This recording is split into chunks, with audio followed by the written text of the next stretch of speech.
Let's extend our knowledge of the segment addition postulate. In our previous video, we talked about that if B is between points A and C, then AB plus BC equals AC. In other words, little part plus little part equals the whole thing. If you haven't already watched the previous video, I highly recommend you go back and watch that first.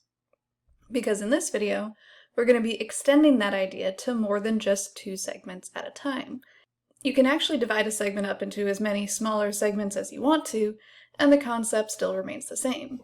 Little part plus little part plus little part plus little part equals the whole thing. Let's take a look at an example. The question is, what is the length of VZ? Alright, here's V, here's Z, so I need to know the length of this entire segment. And the segment is divided up into 4 smaller segments that each have their own measurement. So if I were to add up each of those little segments, I would get to the length of the entire segment. So let's plug in the numbers from our diagram, and then add those numbers together, and that's it, that's your answer. The length from V to Z must be 78 meters. For our next example, the diagram has been drawn for us, but not labeled for us. So let's read the directions and label the diagram. Calculate the length of FG, given that EF is 18 inches, GH is 32 inches, and EH is 91 inches. Okay, let's start labeling. If EF is 18 inches, well, that's this little segment right here, so I'll label that with 18. And GH is 32, that's this segment over here. A lot of my students will just breeze through these directions and label this one is 18, this one is 32, and this one is 91, and add up all 3 of them to get a total answer. But it's not always that straightforward.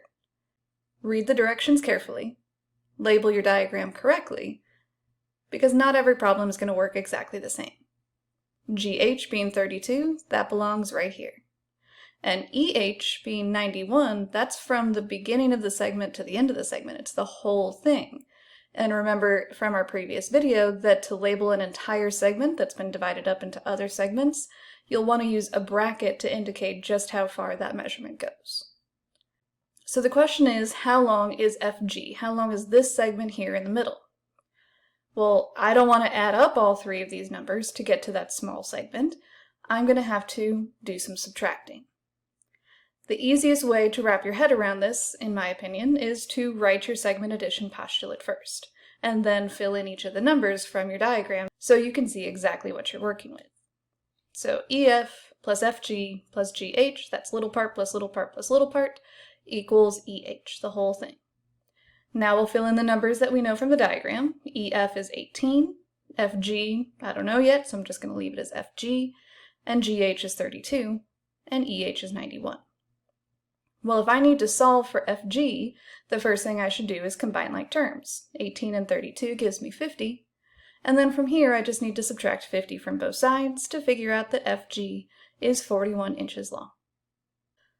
Our last example is the most complicated. Let's take a look.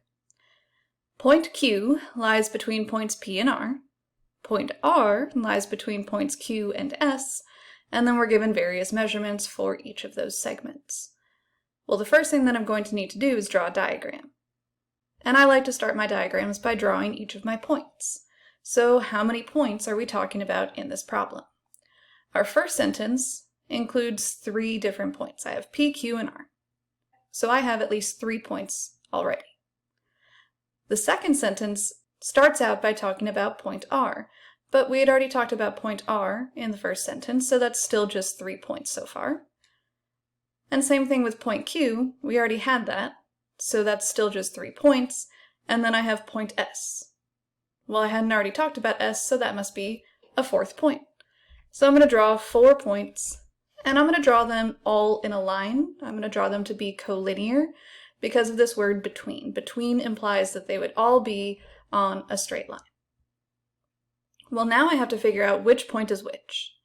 The first sentence says that point Q is between points P and R. So for example, if I put Q right here, and it's between points P and R, then I would have to put P and R on either side. Okay, so Q is between points P and R. The next sentence says that point R lies between points Q and S. Well, I already have R on the diagram, and I already have Q on the diagram. So if R is supposed to be between Q and S, well, that would make this point over here S. So this is what your diagram should end up looking like. 4 points all on one line. A very common mistake that I see amongst my students is that they'll draw 2 different lines. They'll draw a line that looks like this part of our diagram, points P, Q, and R, and then they'll draw a whole separate diagram with Q, R, and S. You can't have 2 different points in your diagram with the same name. So if you have this kind of a situation where it's referencing back to points that were already mentioned previously, then those points have to be the same points. This is what your diagram should end up looking like. So now that I have my diagram, let's label it with this information. PQ is 2x, QR is 3x plus 1, and RS is PQ. PQ equals RS, so should I put PQ on RS? Well, that wouldn't make a whole lot of sense, right? Everything I've talked about so far was all with x's. So instead, put whatever PQ was. PQ we labeled with 2x. It says that RS and PQ are the same thing, so I'm going to label RS with 2x as well. And then PS, which is the entire segment, is 9x minus 19.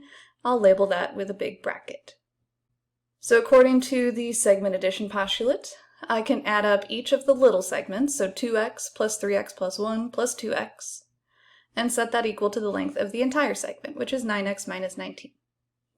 Now I just need to solve this equation. I'll start off by combining like terms. 2x plus 3x plus another 2x gives me a total of 7x, and then I still have that plus 1. Now I'll subtract 7x from both sides, and add 19, and finally I'll divide by 2. So I figure out that x equals 10. But that's not what I was asked to calculate. The directions didn't say calculate the value of the variable, the directions said to calculate the length of each segment. So now that I know x is equal to 10, I can plug that information in to figure out what the length of each segment actually is. So PQ, for example, was 2x, but instead of 2x, I'll say it's 2 times 10, because we figured out that x was 10. So PQ has to be 20 units, or U. Since we weren't told inches or millimeters or anything like that, the appropriate unit to use would be units, which you can abbreviate with a U. And since we know that RS is the same thing as PQ, there's really no math to do there. You just automatically know that RS has to be 20 as well. Then we can calculate the length of QR by plugging in 10. We get an answer of 31. And we can plug in 10 for PS as well and get an answer of 71. It's always a good idea to double check yourself real quick right here and see if what you got for your answers actually makes sense.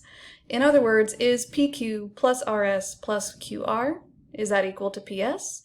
20 plus 20, that's 40. 40 plus 31 is 71. So yeah, I got the right answer. So now you can tackle any segment addition postulate question that you're confronted with. In our next video, we'll be talking about segment bisectors. See you then.